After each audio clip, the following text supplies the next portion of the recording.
The words hit like a slap across the face. "You're our dumb son, Russell. And this gay nonsense just proves how little you've got going on upstairs." My father spat across the Thanksgiving table, his face twisted in disgust. My mother sat beside him, dabbing her eyes with a napkin, not out of sympathy for me but for the family reputation she felt I'd ruined.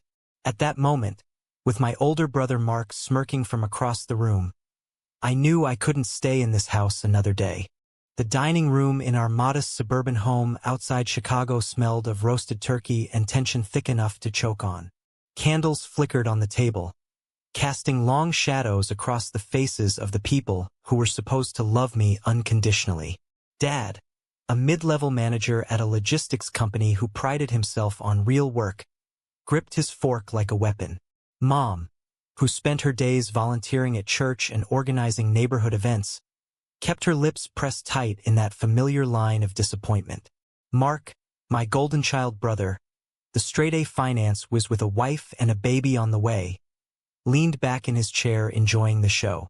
It had started innocently enough. I'd mentioned a community theater audition I'd landed for a local production of Rent. Dad had snorted. "Theater? Again? When are you going to grow up and do something useful like your brother?" Mom had chimed in. "We've sacrificed so much for you boys, Russell. Good grades, a stable career. Not this artsy stuff." Then I'd said it. The truth I'd buried for years. "I'm gay, and I'm not going to hide it anymore or pretend I want the life you planned for me." The silence that followed lasted only seconds before Dad exploded. "Gay? That's just another excuse for being lazy and dumb. No wonder your grades were always mediocre. All that time wasted on plays and singing instead of studying." Mom's tears came then, real ones mixed with anger. "How could you do this to us? What will people at church say? Your father and I had dreams once too, you know. We tried to make it in California when we were young, acting classes, auditions. But we faced reality. We built something solid. And you throw it all away for this?" Mark just laughed softly. "Told you he was the dumb one, Dad." I stood up so fast the chair scraped loudly against the floor. My heart pounded, but for the first time, the fear felt smaller than the anger and the sadness. "I'm not dumb. I'm just not you. And I'm done trying to be." I left the table, went upstairs and packed a single suitcase with clothes, my notebook of song lyrics and monologues, and the little cash I'd saved from part-time jobs. By midnight, I was on a Greyhound bus heading to New York City with $500 and a one-way ticket to whatever came next. The bus ride was long and uncomfortable, the Midwest landscape blurring past in the dark. I replayed the dinner in my head over and over. Every cruel word, every disappointed look. Part of me ached for the parents who had once read me bedtime stories and cheered at my elementary school recitals. But another part, the one that had spent years swallowing my truth to keep the peace, finally breathed. In New York, no one knew me as the dumb son. I could be Russell Thompson, the guy with a voice that could fill a room and a heart that refused to stay silent. When the bus pulled into Port Authority at dawn, the city hit me like a wave. Horns blared, people rushed in every direction, and the air smelled of street food and ambition. I found a cheap hostel in Brooklyn, dropped my bag, and immediately started looking for work. Days blurred into waitering shifts at a diner in Hell's Kitchen. Nights spent auditioning for anything that would take me. Rejections piled up. Too green. Not the right look. Come back when you have more experience. Each one stung, echoing my father's voice in my head. Maybe I was dumb for thinking I could make it, but I kept going. I practiced in the mirror, sang in the shower of the shared bathroom, wrote late into the night about the family I'd left behind. One evening at an open call for a small off-Broadway workshop, I met him. Jordan Hayes, tall, with warm brown eyes and an easy smile that made the audition nerves settle. He was a dancer and actor, openly gay, confident in a way I envied. We bonded instantly over bad coffee after the call, talking about the grind, the dream, the families that didn't understand. "You got that fire in you," Jordan said as we walked through Times Square, lights reflecting off the pavement. Don't let anyone, not even blood, put it out. That night, back in my tiny room, I felt a spark of hope. The city was harsh, but it was also full of possibility. And for the first time, I wasn't facing it alone. Weeks turned into months in New York. The city tested every limit I had. My waitering job paid just enough for a shoebox apartment in Bushwick shared with two other struggling artists. Rent was due, bills stacked up, and auditions kept falling through. I called home once, hoping for even a crumb of support. Mom answered, her voice tight. Your father says we can't keep enabling your choices, Russell. Come home, get a real job, and we'll talk. I hung up before the tears came. The loneliness hit hardest at night. I'd lie on my lumpy mattress and wonder if Dad was right. Was I dumb for chasing this? My grades had never been stellar, true. Math and science felt like another language. But on stage, in the glow of lights, singing lyrics that poured straight from my soul, I came alive. Theater was the one place I never felt dumb. It was where I understood the world. Jordan became my anchor. We started spending more time together after that first open call. He'd invite me to dance classes he taught on the side, or we'd grab cheap pizza and talk for hours on the steps of the public theater. He came from a similar background, a small town in Ohio where his coming out had caused its own earthquake. My dad didn't speak to me for 2 years. He told me one evening as we sat on a bench in Central Park, the leaves turning gold around us. But I chose me, and eventually, some of them chose me back. Not all, but enough. Our first real date happened on a crisp fall evening. Jordan took me to a tiny jazz club in the village. We held hands under the table, the music wrapping around us like a promise. When he leaned in and kissed me softly outside under the street lamp, it felt like the first honest breath I'd taken in years. No hiding, no shame. Just two guys figuring out how to build something real in a city that didn't care about our pasts. But the struggles continued. I lost my waitering job after missing a shift for an audition that went nowhere. For a week, I ate ramen and slept on Jordan's couch while looking for new work. During that time, a small betrayal cut deep. Another actor from the workshop circuit, someone I'd thought was a friend, spread rumors that I was difficult and unreliable to casting directors. Cost me a callback I desperately needed. I confronted him, voice shaking. Why would you do that? He shrugged. It's a tough business, kid. Everyone's out for themselves. The incident left me questioning everything. Trust, talent, whether I belonged here at all. Jordan held me that night as I broke down. You're not dumb, Russell. You're brave. And bravery costs more than people admit. His words helped, but the doubt lingered. I started questioning my choices. Should I have stayed silent at that Thanksgiving dinner? Conformed to what my family wanted. The moral weight pressed on me. Was running to New York an act of courage or selfish escape? Every rejection felt like proof that Dad might have been right. Yet Jordan's steady presence pushed me forward. He helped me prepare new audition material, recording my songs on his phone so I could hear myself objectively.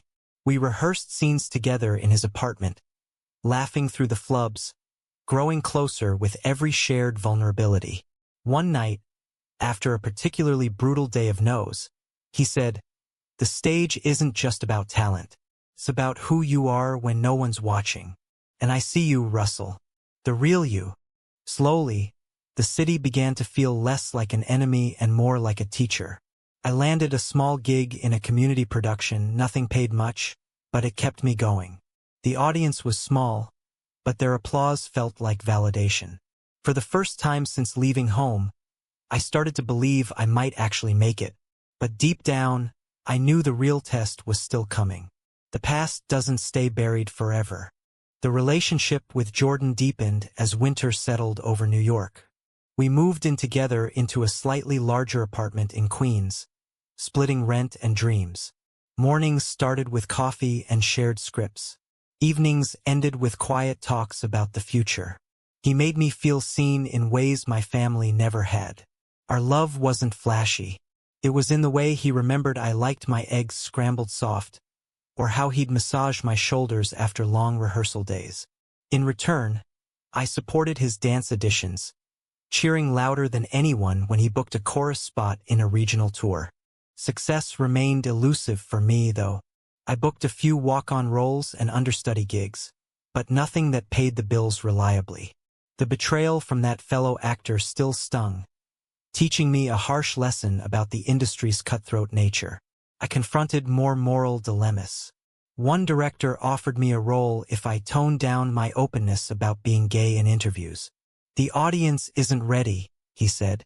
I turned it down even though we needed the money. Jordan was proud, but the decision meant another month of scraping by. Then came the lowest point. My savings ran dry, and a landlord threatened eviction. In desperation, I considered calling my parents. The phone sat heavy in my hand for hours. What would I even say? "Hi, I'm failing," just like you predicted. The shame burned. Instead, Jordan stepped up, covering my share of rent from his savings. "This is what partners do," he said simply. His sacrifice deepened my love but also my guilt. Was I dragging him down with my dumb choices? Family pressure resurfaced unexpectedly. A cousin texted me a photo from Thanksgiving. The empty chair where I'd sat now filled with silence. "They miss you, even if they won't say it." The message opened old wounds. I wrote a long letter I never sent, pouring out years of feeling invisible, the pain of being labeled dumb for loving the arts and for loving men. The act of writing it was cathartic, but it also forced me to face the cost of my freedom. Every holiday I missed, every family milestone, chipped away at me. Jordan and I faced our first real fight around this time. He wanted me to reach out to my parents on my terms. I refused, angry at the suggestion. "You don't know what it was like," I snapped. The argument ended with him sleeping on the couch, leaving me alone with my thoughts. The next morning, we reconciled with tears and promises. "I just don't want this to eat you alive," he whispered. That conversation marked a turning point. I started therapy at a low-cost LGBTQ center, unpacking the inner conflict between the son who still loved his family and the man who refused to shrink for them. Work-wise, things shifted when I landed a spot in a prestigious workshop for emerging artists. The piece was experimental, exploring identity and belonging. Rehearsing it brought everything to the surface. One scene required me to channel the Thanksgiving blow-up. I broke down in front of the group, raw and real. The director pulled me aside afterward. That's the kind of truth that changes careers. For the first time, my pain felt like fuel rather than failure. Yet the betrayals kept coming. My brother Mark emailed out of the blue, not with apology but with judgment. "Mom's not doing well. This is killing her. Grow up and come home." The email felt like another dismissal, another way to call me dumb for living my truth. I didn't reply, but it haunted me. Jordan held me through the nights when doubt crept in strongest. Our love became the steady ground I stood on when everything else shook. By spring, I had a new determination. I began writing my own material, a series of monologues and songs drawn from my life. The words flowed painfully but honestly. Jordan encouraged every line. "This is your stage," he said. "The one they can't take from you." Little did I know how prophetic those words would become. Writing became my salvation. Late nights at our small kitchen table, Jordan asleep in the next room, I poured my soul into what would become the foundation of my breakthrough. The piece started as scattered scenes but evolved into a semi-autobiographical musical called Echoes Unheard. It told the story of a young man torn between family duty and self-truth, with songs that captured the ache of rejection and the fire of awakening. Jordan read the first draft and cried, "This is special, Russell. This is you." Additions for larger projects intensified. I booked a supporting role in an off-Broadway revival, small but visible. Reviews mentioned my raw emotional depth. Slowly, doors cracked open. A prominent director attended one performance and approached me afterward. "You've got something real." I'm developing a new musical. Come to the workshop. The opportunity felt like destiny. The show was about fractured families and queer identity, themes that mirrored my life perfectly.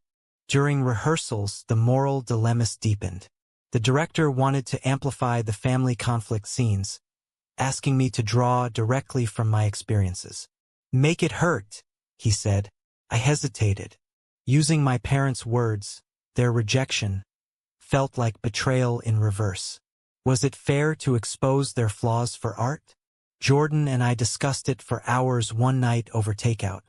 Art requires honesty, he argued gently. But only you know the cost. In the end, I chose truth. The scenes gained power, and my performance grew stronger for it. Romance with Jordan flourished amid the chaos. We celebrated small wins with picnics in Prospect Park and quiet evenings cooking together. One weekend, he surprised me with tickets to a Broadway show, the kind my parents had once dreamed of seeing but never afforded. Sitting in the dark theater, his hand in mine, I felt a profound gratitude. He had become my family, the one I chose. Yet the old one lingered in the background. A birthday card from Mom arrived, simple and unsigned by Dad. We love you. Please call. I stared at it for days, torn between anger and longing. The workshop gained momentum. Producers attended and saw potential. Whispers of a Broadway transfer circulated. The pressure mounted. I faced sleepless nights questioning every decision. Had leaving home been the right choice? The price was high. Lost relationships, financial strain, emotional scars. But the alternative, a life of silence and pretense, felt worse. Jordan reminded me daily of my growth.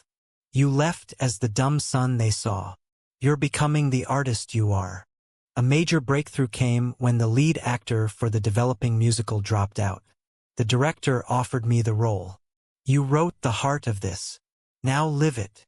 Accepting meant pouring everything into rehearsals. Long days that tested my limits. Inner conflicts peaked during a scene where the character confronts his parents. I channeled years of pain, voice cracking on the high notes.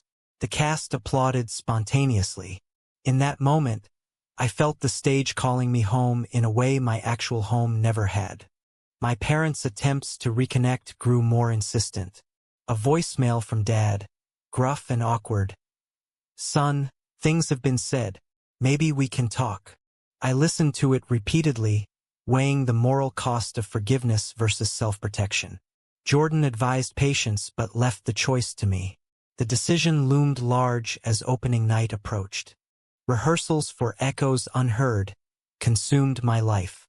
The production moved from workshop to full Broadway preparations, a whirlwind of tech runs, costume fittings, and marketing meetings. My name appeared on call sheets alongside established stars. The theater buzzed with energy, but so did the anxiety. Every note, every line carried the weight of my journey. Jordan attended every run-through he could, his proud smile the best review. The family situation escalated when a promotional clip went viral. A short video of me performing one of the show's most emotional songs racked up millions of views.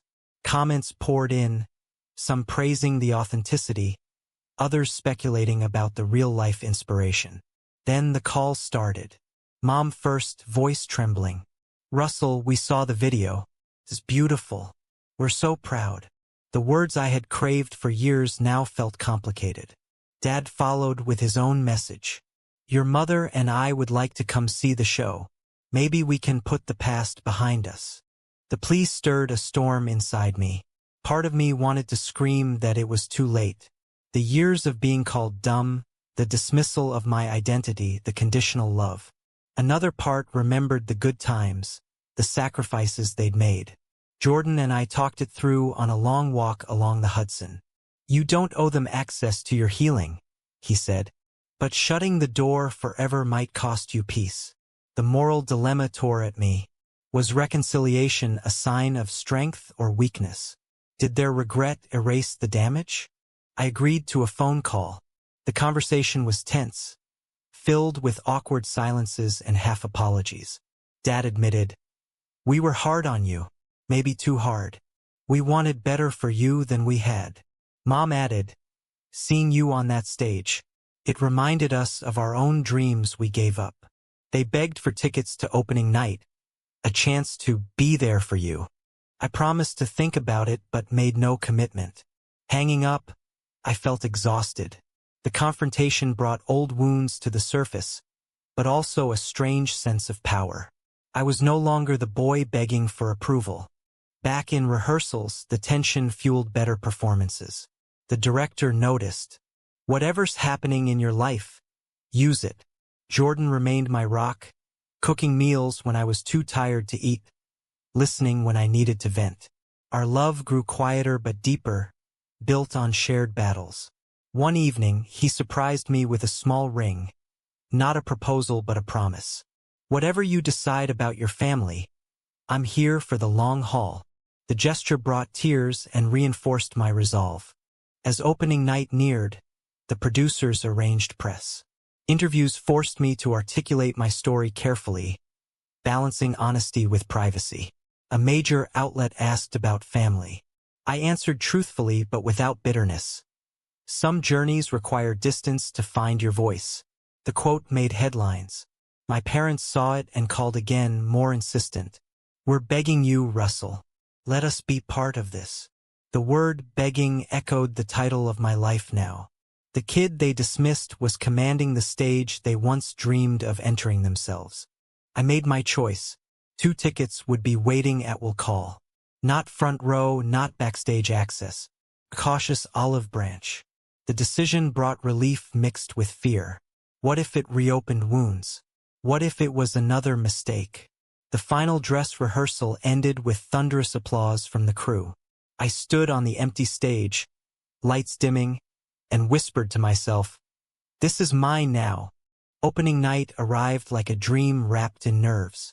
The theater filled with critics, celebrities, and industry insiders. Backstage, the air crackled with anticipation. Jordan kissed me before I took my place. You've earned this, no matter what happens out there. The curtain rose and I stepped into the light. Every song, every monologue poured out with years of pent-up truth. The audience leaned in, silent at the painful moments, roaring at the triumphant ones. When the final number ended, the house erupted in a standing ovation that seemed to last forever. I took my bow, tears blurring the lights. In that moment, all the sacrifices, the betrayals, the inner battles felt worth it. The dumb sun had filled the stage. After the show, the cast celebrated with champagne and hugs. Jordan found me in the chaos, pulling me into a tight embrace. You were magnificent. The reviews came in fast, glowing. A breakout performance that redefines family drama, one said. Thompson commands the stage with raw authenticity. Then came the moment I both dreaded and expected. My parents appeared backstage, escorted by a producer who recognized their names from the will call list. Dad looked older, smaller somehow. Mom's eyes were already wet. They approached hesitantly. Russell, we're so proud, Mom said first. Dad cleared his throat. We were wrong. About a lot of things. Seeing you up there, it was like watching the dreams we gave up come true through you. The conversation was raw. I listened as they recounted their own failed attempts at acting in their youth, how fear and practicality had led them to push us toward safe paths. They admitted the labels, the harsh words, stemmed from their own regrets and fears about my future. We begged for this chance because we don't want to lose you, Dad said. Mark had stayed home, still resistant, but they had come alone. I felt the weight of every choice. Forgiving fully risked more pain. Holding grudges risked lifelong regret. In the end, I chose boundaries with grace. I'm glad you came. The show is my truth, and I'm not changing it. We can try to rebuild slowly, but it has to be on terms that respect who I am now. They nodded, tears flowing. Jordan stood beside me, a quiet strength. We took a photo together, the first in years, awkward but real. As the night wound down, Jordan and I walked out into the New York streets, hand in hand. The city lights felt brighter. I had paid a heavy price, but I had also claimed my life. The stage was mine, and so was the love I'd built.